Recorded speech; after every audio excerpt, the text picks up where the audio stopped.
મારું બરોડા ડેરીને અને માન્ય મંત્રીશ્રીને આજે રજૂઆત પત્ર દ્વારા એક જ છે કે ભાઈ જો રાણિયા સુધીના લોકોને દૂધ ભરવા જવું પડે છે તો રાણિયા સુધીને 8-10 કિલોમીટર આ લોકોને કોઈ એવો શોખ થતો નથી કે બીજા સંઘમાં દૂધ ભરે.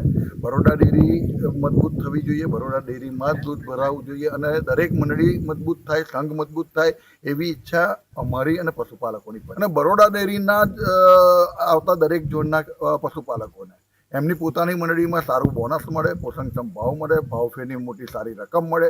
આ બધું જ મળે તો હું માનું છું ત્યાં સુધીને બીજે નહીં જાય. ખેતરની ઇનામદાર શ્રીના નિવાસસ્થાને ગયા હતા તો એમને અમને પૂરું આશ્વાસન આપ્યું છે કે તે પશુપાલકો સાથે કોઈ અન્યાય નહીં થાય અને જ્યાં સુધી બરોડા ડેરીમાં નીચેની મંડળીઓ સુધારશે ત્યાં સુધી તમારું રાણિયા દૂધ ઉત્પાદક મંડળીમાં તમે ત્યાં સુધી ના પૂછાય ત્યાં સુધી તમે પોતાનું દૂધ ભરી શકશો. કે અમને જો અમૂલ ડેરી જેવો અમને ભાવ ફેર જો બરોડા ડેરી આપશે તો અમે ચોક્કસ ત્યાં આગળ અમે બરોડા ડેરીની અંદર દૂધ ભરીશું.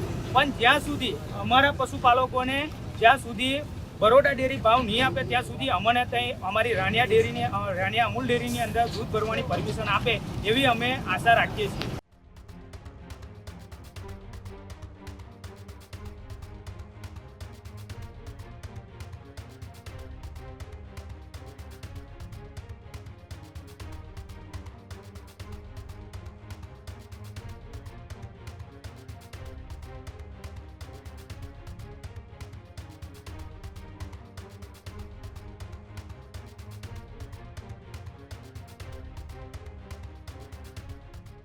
વડોદરાના સાવલીની રાણિયા દૂધ મંડળી મુદ્દે ધારાસભ્ય કેતન ઇનામદાર મેદાને આવ્યા છે. કૃષિ મંત્રી જીતુ વાઘાણીને હસ્તક્ષેપ માટે કેતન ઇનામદારે પત્ર લખ્યો. 400થી વધુ પશુપાલકોના હિતમાં તાત્કાલિક નિર્ણયની માંગ કરવામાં આવી. દૂધ સ્વીકાર બંધ થતા પશુપાલકોમાં ભારે રોષ જોવા મળી રહ્યો છે. ત્યારે અમૂલ સમકક્ષ ભાવ અને લાભ આપવાની પણ માંગ ઉઠી છે. યોગ્ય ભાવ નહીં મળે તો અમૂલમાં દૂધ ભરવાની માંગ છે તે પણ ત્યાંના પશુપાલકોએ કરી છે. બરોડા ડેરી, અમૂલ અને પશુપાલકોની સંયુક્ત બેઠકની માંગ પણ આ પત્રની અંદર ધારાસભ્ય કેતન ઇનામદારે કરી છે. પશુપાલકો માટે વચગાળાની વ્યવસ્થા કરવાની રજૂઆત પણ કેતન ઇનામદાર દ્વારા કરવામાં આવી છે. રોજીરોટી બચાવવા સરકાર તાત્કાલિક નિર્ણય લે આવી વાત કેતન ઇનામદાર દ્વારા કરવામાં આવી છે. ત્યારે સાવલીમાં દૂધ મુદ્દે પશુપાલકોના પ્રશ્ને રાજકીય ગરમાવો જોવા મળી રહ્યો છે. સાવલીની રાણિયા હોય કે ડેસર હોય, આ દૂધ મંડળી મુદ્દે હવે ત્યાંના જનપ્રતિનિધિ કેતન ઇનામદાર મેદાને છે. કૃષિ મંત્રી જીતુ વાઘાણીને પત્ર લખીને પત્રમાં જણાવ્યું કે તમે આ સમગ્ર બાબતમાં હસ્તક્ષેપ કરો. 400થી વધુ પશુપાલકોના હિતમાં તાત્કાલિક નિર્ણય કરવાની માંગ કરતા પહેલા તો ત્યાંના ધારાસભ્ય કેતન ઇનામદારે શું કહ્યું અને ત્યાંના પશુપાલકો શું કર્યા છે, બંનેની આપણે પ્રતિક્રિયાઓ સાંભળીએ.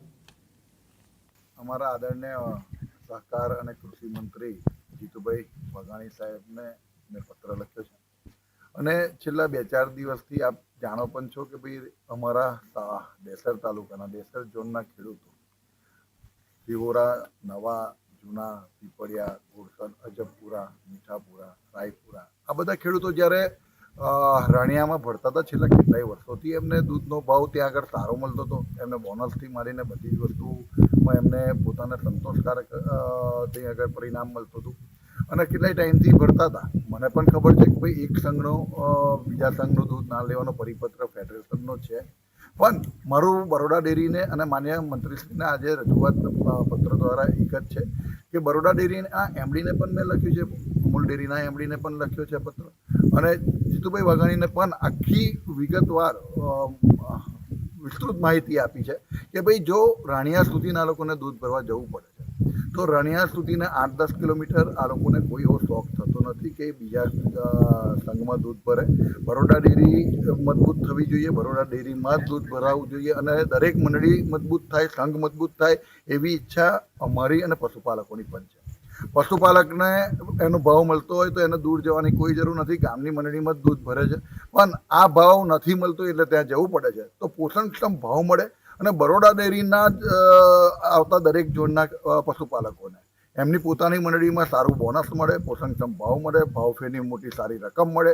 આ બધું જ મળે તો હું માનું છું ત્યાં સુધીને બીજે નહીં જાય. તો મારા પત્ર દ્વારા એવી વાત છે કે ભાઈ બરોડા ડેરીને સાથે સંકલન કરીને ગવર્નરની સાથે મિટિંગ કરીને તો વ્યવસ્થિત ભાવ મળે, અને જ્યાં સુધી ભાવ ના મળે ત્યાં સુધીને અન્ય સંઘમાં દૂધ જે અત્યારે ભરાય છે એ ભરવાનું ચાલુ રહે, જેનાથી પશુપાલકોને ખોટ ના જાય, કારણ કે એમને ખૂબ મહેનત કરી અને આ પશુપાલનનો વ્યવસાય કરવો પડતો હોય છે. આ જ રજૂઆત મારી મંત્રીશ્રીને છે અને તમામ એમડીને. દેસર તાલુકાના ખેડૂતોનો આક્ષેપ છે કે દૂધ ભરતા એમડી રોક્યા છે. બરોડા ડેરીમાં ભાજપની સત્તા છે, આમાં એવું કેમ? છે કે બરોડા ડેરીના એમડીના પત્ર દ્વારા કે ભાઈ અન્ય જિલ્લાના સંઘનું દૂધ, અમારા સંઘનું દૂધ તમારે લેવું નહીં, એટલે એ એમડી સાથે પણ વાત થઈ કે ભાઈ તમે જ તમારો ભાવ આપો તો બીજે ના જવું પડે. અને બરોડા ડેરી એ આપણી ડેરી છે. બરોડા ડેરી ખૂબ મજબૂત જ હોવી જોઈએ અને બધી રીતે અમે બરોડા ડેરીની સાથે છે. પણ જ્યારે પશુપાલકોની વાત આવે અને પશુપાલકોને જ્યારે ભાવ ના મળતો હોય તો જ એમને બીજે ભરવા જવું પડતું હોય છે. પોતાની જ મંડળીમાં, પોતાના સંઘમાં જો સારો ભાવ મળે, સારું બોનસ મળે, તો હું નથી માનતો કે બીજે ભરવા જાય. મારી પશુપાલકોની સાથે પણ વાત થઈ, એમને પણ કોઈ જોડે વિરોધ નથી, કોઈ પણ વાત નથી. આ તો સારો ભાવ મળે છે એટલે રાણિયા ભરવા જવું પડે છે, નહીં તો કોઈ પણ પ્રકારની રાજકીય ગતિવિધિ નથી.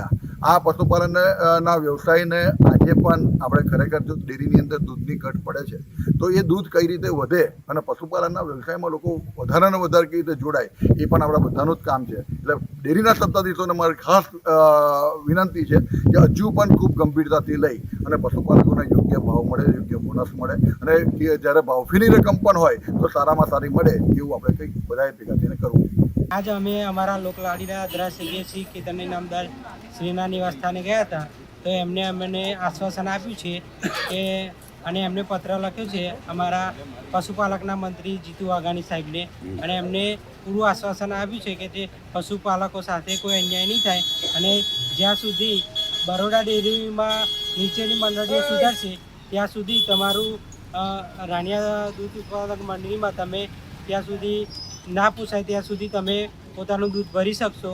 અને જેવી રીતના બરોડા ડેરીની તમામ મંડળીઓ સુધી, તો અમે સ્વૈચ્છિક બરોડા ડેરીમાં પોતાનું દૂધ ભરવા અમે માન્ય થઈ જઈશું. અમારા ધારાસભ્ય શ્રી કેતનભાઈ ઇનામદારના નિવાસસ્થાને ગયા હતા અને ત્યાંથી અમને એક સારો એક મેસેજ અને એવું મળેલો છે પત્ર. એમને અમારા કેતનભાઈ જીતુભાઈ વાઘાણી સાહેબને આજે પત્ર લખેલો છે, અને અમે ત્યાં પછી અમે અમારા બરોડા જિલ્લાના જે એમડી, બરોડા ડેરીના એમડી છે, તેમને બી અમે મળ્યા હતા, અને એમને બી અમે મળીને અમે બધાએ પશુપાલકોએ રજૂઆત કરી છે કે અમને જો અમૂલ ડેરી જેવો અમને ભાવ ફેર જો બરોડા ડેરી આપશે તો અમે ચોક્કસ અમે ત્યાં આગળ અમે બરોડા ડેરીની અંદર દૂધ ભરીશું.